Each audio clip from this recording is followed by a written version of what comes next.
தற்போது கிடைத்துள்ள அண்மை செய்தி.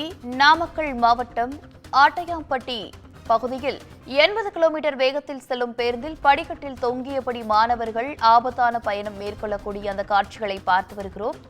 தொடர்ந்து அண்மை செய்திகளாக ஆபத்தான முறையில் மாணவர்கள் பயணம் செய்யக்கூடிய அந்த காட்சிகள் பார்த்துக் கொண்டிருக்கிறோம்.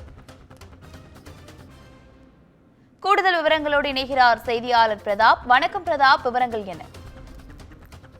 சாரா, தமிழகத்தில் தொடர் விடுமுறை மற்றும் முகூர்த்த தினத்தை முன்னிட்டு பல்வேறு பகுதிகளில் பேருந்துகளில் பயணிகள் முண்டியடித்துக் கொண்டு பயணம் செல்கின்றனர். ஒரு சில பேருந்து பயணிகளின் பேருந்து படிக்கட்டுகளில் ஆபத்தான முறையில் பயணம் மேற்கொண்டு வருகின்றனர். இந்த நிலையில் இன்று காலை நாமக்கல்லில் இருந்து சேலத்தை நோக்கி தனியார் பேருந்தானது சென்றுள்ளது. அப்பொழுது நாமக்கல் மாவட்டம் ராசிபுரம் அடுத்த ஆட்டையாம்பட்டி பிரிவு சாலையில் பேருந்து பயணிகள் படிக்கட்டில் ஆபத்தான முறையில் தொங்கியவாறு பயணம் மேற்கொண்டுள்ளனர். பயணிகள் படிக்கட்டில் தொங்குவது கூட தெரியாமல் பேருந்து ஓட்டுநர் பேருந்து 80 கிலோமீட்டர் வேகத்தில் இயக்கியுள்ளார். பேருந்தை பின்தொடர்ந்து வந்த காரில் வந்த நபர் ஒருவர் வீடியோ எடுத்து அதனை பேருந்தில் பக்கவாட்டில் தொங்கியவாறு ஆபத்தான முறையில் பயணம் மேற்கொள்வதும் மற்றும் அதிவேகமாக செல்வதையும் குறித்து வீடியோவை தற்பொழுது சமூக வலைதளங்களில் வெளியிட்டுள்ளார்.